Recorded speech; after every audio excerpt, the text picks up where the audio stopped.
Hello, my name is Jennifer and welcome to my tutorial on building positive character values in The Sims 4. This requires the Parenthood game pack, and I have done this tutorial in 2 parts, and this part is part 2. In the first part, I went over the 5 character values, the advantages of having them be positive when your Sims are young adult and older, and I also sort of briefly touched on how the Parenthood skill affects the random chance cards that can come up that your Sims who are young adult and older will get asked from children and teens or get calls from schools for the same. Now in this part, what I'm going to focus on is what the actual children and parents can do to try and build those character values. I will touch a little bit on some things that can make them negative, more in the things that they tend to do autonomously that you need to watch out for and try and stop or correct their behavior. So as I mentioned in the last part, there are 5 character values that you can work on, and you can see them there: manners, responsibility, conflict resolution, empathy, and emotional control.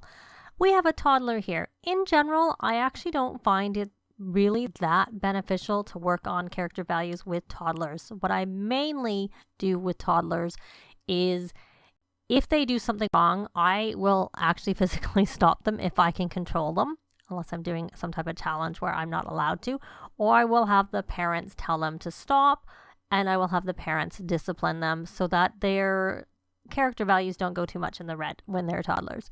But you can teach toddlers manners, and you can teach them sorry, which helps with conflict resolution, but I don't find that the teaching sorry does anything personally, or if it does anything, it's very, very marginal. But the manners, while not as good as with children, does do a little bit. So let's just have her father work on that right here. We're going to go into parenting, and we're going to teach to say please and thank you. And so teach to say sorry is there, but if you do that, like I said, I do not notice much impact. And also once they're done, they can actually encourage for learning sorry. You can encourage for learning please and thank you. So it does a bit more. And teaching please and thank you will also help your toddlers or their communication, I should say. Social is when they're children. It will help their communication. So that is a plus of doing it. Now I'm going to have to keep an eye on him because he's playful and I wouldn't want him to get too playful. So we're going to keep an eye just briefly to start with. We're actually going to try and look a little bit more at what's happening. So you can see the arrow with the manners and you can see where it was at the beginning. And if we look over there, you see that the communication has some green and it's doing some work on that. So it was beneficial. He didn't do it for very long. So let me actually come over here. And what I want to do is I want to show you that we can encourage that recent behavior of learning about please and thank you. And you're just going to have to take my word that it doesn't work with empathy, because I tried it a few times and it never came up. And he is actually getting pretty high in his parenting skill. He is level 9.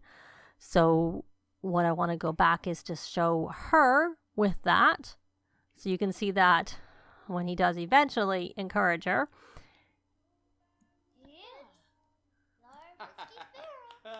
it should show a boost to her manners, and there you did. So, but you can see also that it did move, but not very much. I find children move not a great amount, but more than with toddlers.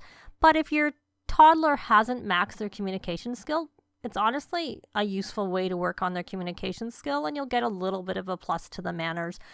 It does not help their communication skill when you work on conflict resolution. So personally, I would just avoid that, but I would work on manners with toddlers. In the past, I wouldn't do anything because I didn't think there was any advantage, but it does move it a little bit, and it is worth it when their communication is 0. So the rest of this part, I'm going to be concentrating mostly on children and teens, because that's it for our little toddler here. So let's move on to our child. But first off, I'm going to go on to the dad, and I'm going to have him do the same with her. He's going to teach her to say please and thank you, and you'll see the same sort of impact with her.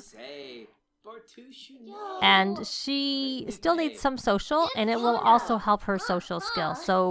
But teaching children sorry also works with social, unlike with toddlers not learning communication.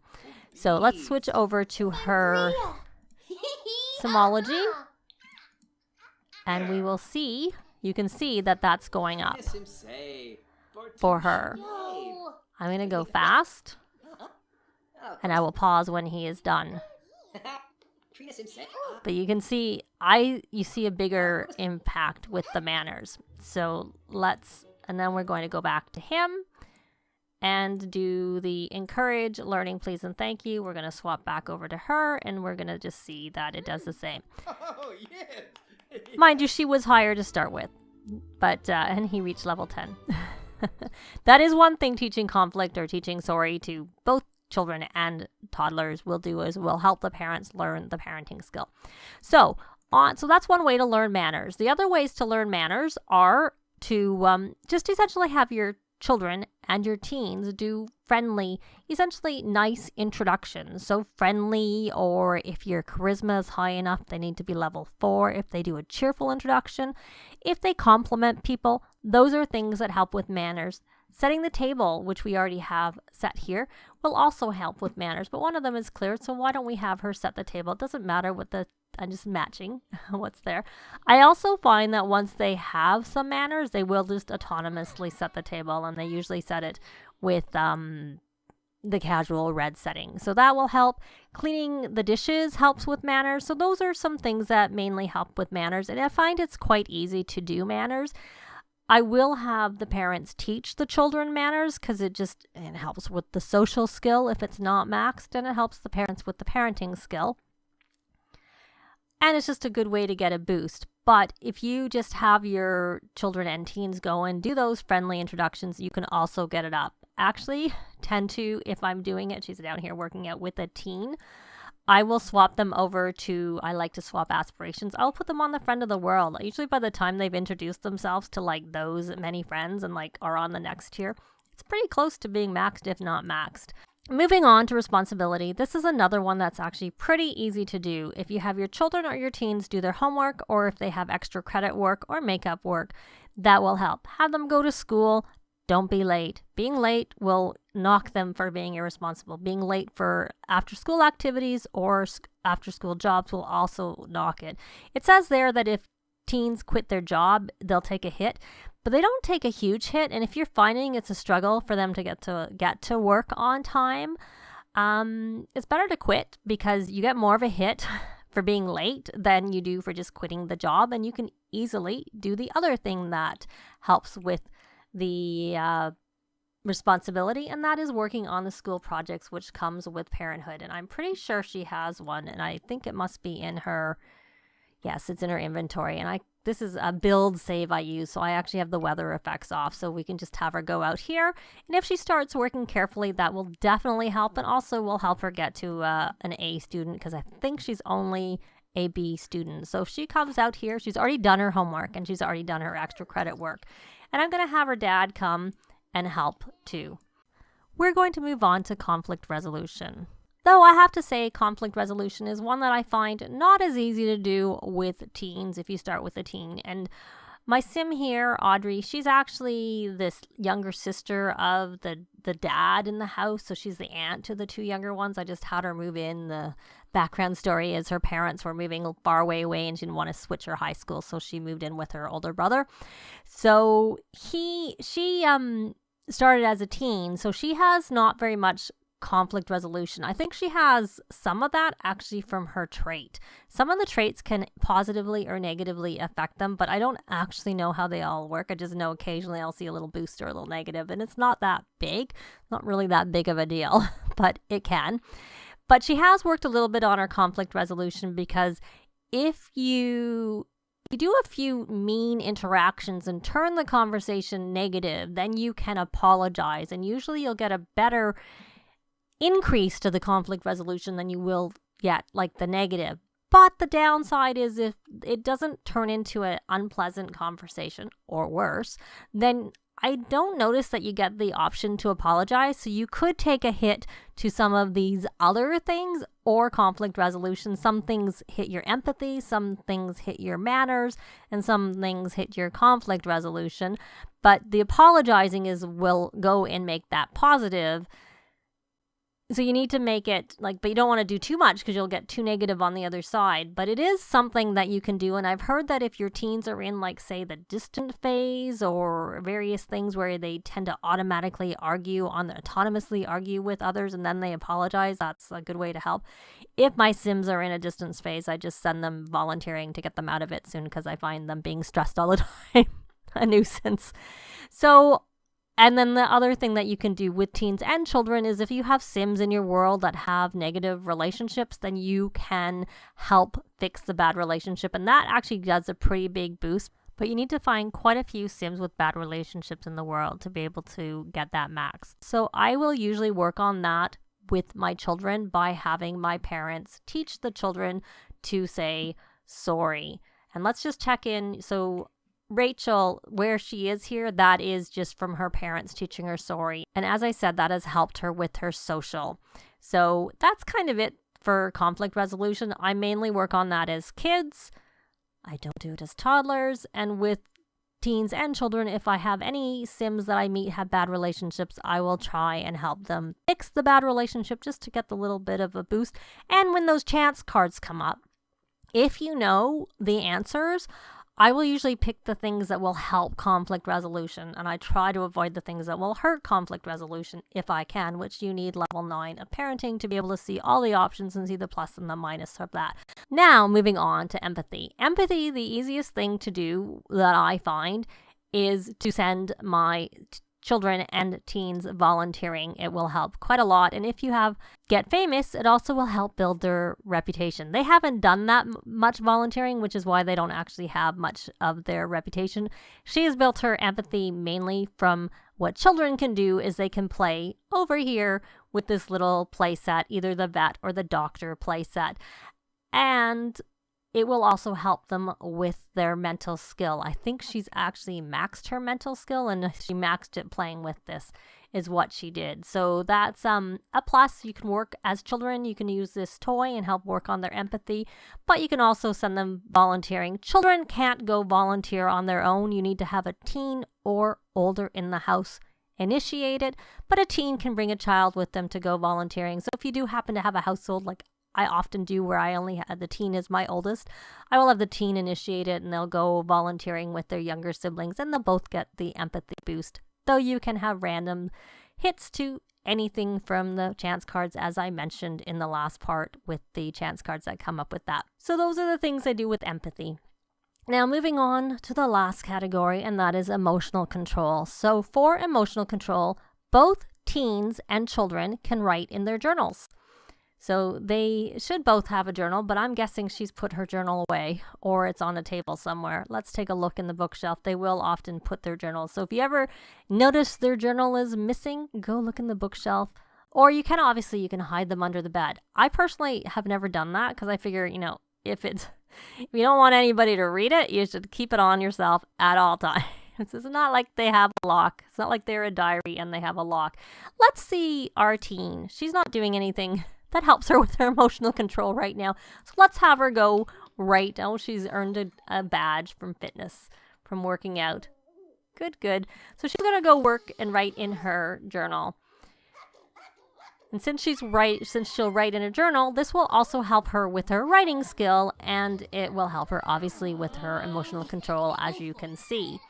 For children, writing in the journal will help them with their creativity skill. But once they max their creativity skill, it won't help them anymore it'll help them with emotional control, but you won't get the double thing where it helps them with a skill. It helps them only until they max their creativity skill. So that's the one thing. That's one of the things that both children and teens can do. They can also both, I'm just going to pause just so I don't get distracted. If they have an instrument skill that is level 4 or higher, they can play with emotion. And both of our Sims here have violin skill in particular is what they have. That is level 4. So they both, or higher. So they both have the ability to play with emotion on their respective, because of course there's a children's violin that the child has, which is in her room right there.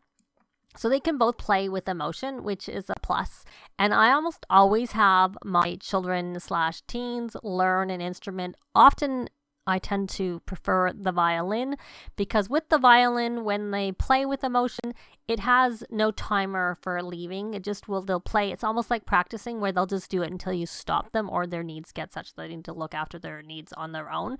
Whereas with the guitar, which only the teen can use, and the piano, which both can use, there's a countdown. It'll play for a bit, and then you'd have to set them up to do it again and again and again. So I tend to prefer the violin because they can do a long session without you having to micromanage them, and they'll build their skill and build their emotional control. One thing that kids can do that teens can't do is they can play with emotion on the toy. So if you open the toy box and then select play with emotion, that will help them with their emotional control. And one thing that teens can do that children can't do is they can jog to clear mind. So I mentioned in the last part that if you have emotional control as a young adult or up, that some of the things that teens can do to help with their emotional control, the young adults and up can also do if they have the trait emotional control. And so they can jog to clear mind, they can write in their journal, and they can play with emotion on instruments. There is actually one more thing. I don't tend to do it very often, but if you have a radio, you can come down here and you can wind down with classical, and that will help them with their emotional control. And that would also be an option that the young adults, if they have the trait. And as I commented in the last part, my young adults don't. So they don't have that ability to do that. But if they had the trait emotional control, they would be able to do that as a young adult. And up. I keep saying young adult, but I do mean young adult and older. It's just that it's when they age up to young adult is when they get the trait. But they keep the trait for the rest of their life. Those are things that the emotional control as someone who has the trait can do are the same things that the teens can do when they're trying to earn the trait. That's essentially what I do to build all of these for the most part. I often don't get conflict resolution for my teens if I start with a teen, unless I'm in a save where there's a lot of Sims with bad relationships and I can just keep helping fix bad relationships. So one way I find that sometimes you can have a lot of Sims with a bad relationship is if you go out and you meet a lot of people and a couple of them are vampires, if you have the vampire game pack and the vampire has uncontrollable hissing, then a lot of people don't like that vampire. So then you go talk to all those people. And even if your Sim doesn't like the vampire, they can still try and help fix a bad relationship. So that's one of the ways where I sometimes find. But I do find you have to meet a lot of people and be out and about so that the people meet each other when you're around so they get those bad relationships. Or if you're in a save where you're rotationally playing, then I find then you're more likely to have Sims with bad relationships too. But I often start a lot of new saves, so I don't have that. So it's harder for me to get that, I'd have to say. That's it, really. As I said in the last part, the two that I primarily want to get, if I can only get to, is the responsible trait and the good manners trait because they're useful. But go see. But if you want to see all the details of that, I'll link my first video at the end here. But that is going to be it for this video and this tutorial. Do let me know if you have any suggestions for any other tutorials in the comments down below. Thanks very much for watching, and we'll see you next time. Bye! This has been Jennifer. If you have any comments or suggestions, please leave them below. I'd love to see them. If you liked the video, please leave a like. And if you'd like to see more videos of challenge, let's plays, tutorials, and occasional speed builds, please subscribe if you haven't already done so. Thanks very much!